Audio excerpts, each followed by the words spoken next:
This is my fight song. Take back my life song.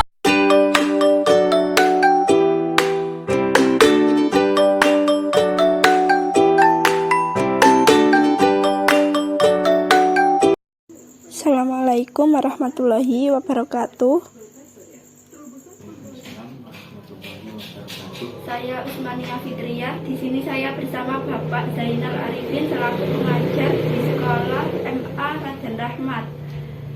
Baik, langsung apa yang Bapak ketahui tentang pembelajaran menyimak? Pembelajaran mendengar. Ya. Jadi pembelajaran mendengar itu siswa hanya difokuskan, hanya mendengar saja, ya, menyimak. Kata simak itu kan berasal dari bahasa Arab sama'a atau sami'a, mendengar, ya. Jadi siswa untuk memperoleh pemahaman itu hanya dari mendengar saja. Itu. Pendekatan menyimak apa yang Bapak gunakan agar pembelajaran di kelas menjadi efektif? Pembelajaran menyimak yang saya gunakan itu adalah pembelajaran menyimak yang saya padukan dengan metode yang lain. Metode apa yang saya pakai? Metode tanya jawab dan metode bercerita. Terus ada lagi metode yang saya gunakan lagi, itu metode kontekstual. Itu biasanya yang saya pakai pendekatan kontekstual. Jadi dalam metode ini, di dalam sebuah pembelajaran itu biasanya kan ada bab yang menerangkan suatu bab, ya, suatu bab yang menerangkan suatu masalah.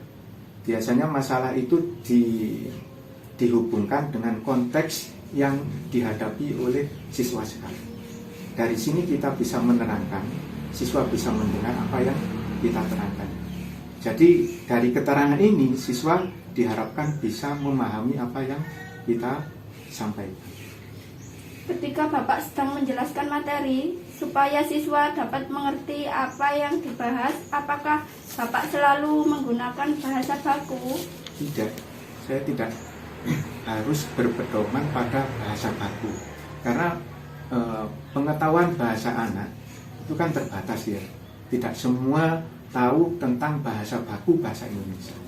Saya juga ada menggunakan bahasa Jawa, bahasa Inggris sedikit-sedikit, dan juga bahasa Arab sedikit-sedikit. Jadi bahasa yang saya gunakan bukan bahasa baku tapi bahasa campuran yang tujuannya anak itu bisa paham. Sewaktu Bapak menyampaikan materi, metode apa yang biasanya Bapak gunakan? Nah, kembali ke awal tadi, metode kontekstual, ya. Jadi konteks yang ada kita hubungkan dengan kehidupan anak-anak. Misalkan saya ngajar bahasa Arab, itu di situ babnya itu menerangkan soal hiwayah. Hiwayah itu hobi, ya. Jadi hobi anak muda itu apa? Terus ada yang membahas tentang remaja, masa remaja. Terus ada yang membahas soal apalagi itu tentang teknologi. Itu ya, dalam bahasa Arab juga dijelaskan. Langkah-langkah apa yang Bapak terapkan dengan menggunakan metode tersebut? Nah, pertama, langkah yang saya gunakan, pertama menjelaskan KD-nya, ya. Dalam pembelajaran itu, kompetensi dasarnya itu apa, kompetensi intinya yang hendak dicapai siswa ketika selesai melakukan pembelajaran itu apa, itu saya terangkan dulu. Setelah itu saya jelaskan, saya kan ngajar bahasa Arab, itu ada, kalau dalam bahasa Inggris itu ada yang namanya grammar, kosakatanya itu apa saja, susunan kata yang bagus dalam bahasa Arab itu apa, itu saya terangkan. Terus kemudian untuk menguji itu, untuk menguji apa yang saya terangkan dan grammar yang saya terangkan, itu anak-anak juga saya suruh menghafalkan. Jadi ada 3 metode yang saya terapkan. Pertama, metode ceramah. Tadi saya menerangkan soal KD-nya dulu. Terus kemudian soal yang kedua, metode hafalan. Grammarnya saya suruh menghafalkan. Kalau dalam bahasa Arab itu qaidahnya. Terus yang ketiga, tanya jawab untuk menguji apa yang saya terangkan dan menguji hafalan anak-anak itu perlu adanya tanya jawab. Gitu. Apa yang menjadi alasan Bapak menggunakan metode pembelajaran tadi? Memang metode itu, kombinasi 3 metode itu memang sangat cocok untuk mengajar bahasa Arab. Gitu ya. Jadi saya terapkan metode yang lain, misalkan hanya 1 metode saja, itu kurang lengkap. Jadi saya lengkapi ceramah. Jadi dari pendengaran anak ini, tulisannya benar apa tidak dengan apa yang saya diktekan tadi. Itu cara saya untuk mengetahui kemampuan anak untuk menyimak apa yang saya terangkan. Teknik apa yang biasanya Bapak gunakan ketika sedang pembelajaran berlangsung? Tekniknya kembali ke pertanyaan awal. Tekniknya pertama saya terangkan dulu KD-nya ya. KD-nya saya terangkan tujuannya apa pembelajaran ini. Kemudian untuk menguji itu semua harus ada tes atau tanya. Apa kendala yang Bapak alami ketika menerapkan teknik tersebut?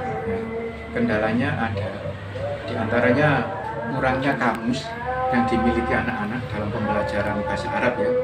Anak-anak itu satu bangku itu cuma ada 1 kamus, jadi mereka tidak bisa bekerja secara mandiri.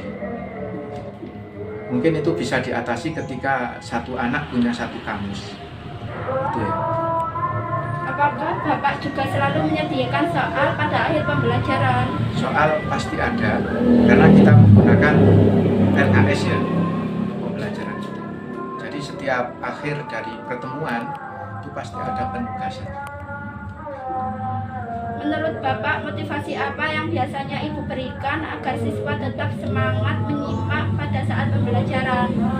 Motivasinya hanya beberapa kata saja. Mau jadi apapun kita, kuncinya harus belajar. Baik, terima kasih. Agar siswa tetap semangat menyimak pada saat pembelajaran.